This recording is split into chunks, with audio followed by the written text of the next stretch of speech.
Assalamualaikum warahmatullahi wabarakatuh. Baiklah, saya Era Santi Martin dengan NIM 1930304009 dari jurusan Ilmu Perpustakaan Informasi A semester 3. Baiklah, pada kali ini saya akan membahas tentang emosi.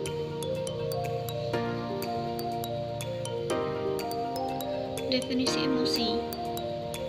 Emosi berasal dari kata emotion yang dalam bahasa Prancis atau dalam bahasa Latin émouvoir yang artinya keluar. Secara etimologisnya, emosi diartikan bergerak keluar, yang mana emosi merupakan suatu konsep yang luas. Emosi pada individu dikelompokkan menjadi beberapa bagian, yaitu yang pertama, emosi sensoris, yaitu emosi yang ditimbulkan oleh rangsangan dari luar tubuh seperti dingin, lapar, sakit, dan lain sebagainya. Yang kedua, emosi psikis, yaitu emosi yang memiliki alasan kejiwaan seperti perasaan intelektual yang berhubungan dengan perasaan terkait hubungan dengan orang lain, baik secara perorangan maupun kelompok.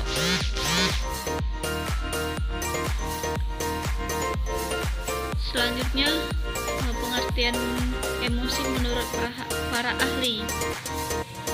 Yang pertama, menurut William James, emosi yaitu kondisi budi rohani yang menampakkan diri dengan suatu perubahan yang jelas. Yang kedua, menurut Press, arti emosi adalah suatu reaksi tubuh dalam menghadapi suatu sifat, dan intensitas emosi berkaitan erat dengan aktivitas kognitif sebagai hasil dari persepsi terhadap suatu situasi. Yang ketiga, Hattershall, emosi adalah kondisi psikologis yang merupakan pengalaman objektif yang dapat diungkapkan dan dilihat dari reaksi wajah atau tubuh. Selanjutnya ada jenis-jenis emosi. Yang pertama, cinta adalah suatu emosi yang paling penting dalam kehidupan manusia sehari-hari. Manusia biasanya akan mencintai hal yang akan membuatnya bahagia, aman, dan nyaman. Perasaan cinta ini akan mengikat perasaan manusia dengan orang lain yang di dekatnya seperti keluarga dan teman dan orang-orang di sekitarnya. Yang kedua adalah benci. Adalah ketika manusia merasakan emosi berupa kebencian, merasakan ketidaksukaan kepada hal-hal yang tidak membuat seseorang bahagia, melainkan mendatangkan kesedihan atau menyakiti dirinya. Yang ketiga ada rasa takut. Adalah salah satu emosi yang kerap dirasakan adalah takut. Ketika seseorang merasakan terancam dalam situasi yang gawat, seseorang merasa takut karena situasi akan membuat dirinya tersakiti secara mental dan fisik. Namun, rasa takut ini akan memberikan dampak positif karena dapat membuat seseorang menjauhi bahaya dan merasakan inisiatif untuk memberikan perlindungan dan mencari perlindungan.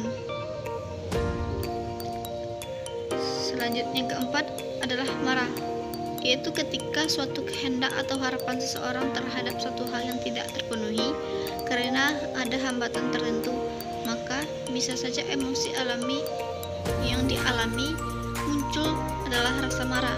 Misalnya, merasa diperlakukan tidak adil oleh seseorang maupun orang lain.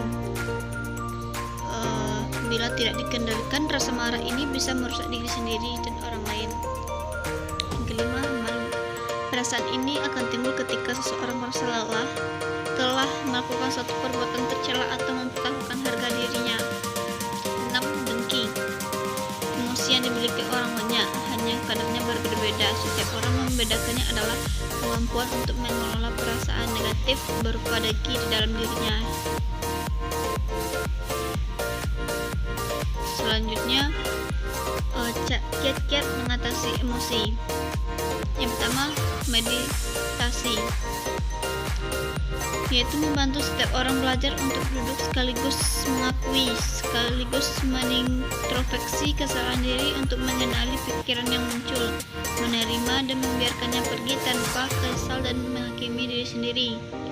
Yang kedua, menuliskan perasaan. Ketika terjadi permasalahan, sebagian orang mungkin mengalami perasaan yang saling bertentangan dan rumit. Perasaan itu mungkin bercampur aduk serta memikirkan cara untuk mengatasinya. Keletihan dan kebingungan adalah perasaan yang valid dan bisa menjadi titik awal yang baik untuk meletakkan pena di atas kertas, karena dengan menulis masalah kita bisa menemukan jawabannya.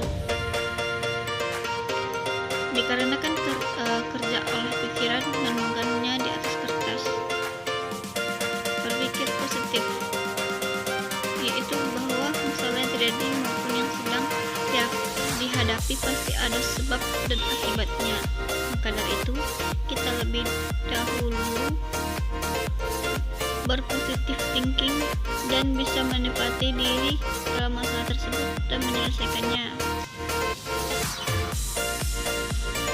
Memaafkan, seperti perasaan tidak adil ketika seseorang berbuat salah satu atau melakukan sesuatu yang tidak menyenangkan bagi kita. Memaafkan dapat membantu untuk melepaskan rasa sakit dan perlahan akan menyembuhkan. Untuk memaafkan terkadang tidak mudah bagi sebagian orang yang harus membutuhkan waktu berdamai dengan rasa sakit sebelum bisa memaafkan, tetapi dengan memaafkan kesalahan orang lain terhadap kita, maka akan meredam emosi sebelum dikeluarkan. 5. Membingkai ulang masalah. Saat Anda membingkai ulang satu situasi atau masalah, kita bisa melihatnya dari perspektif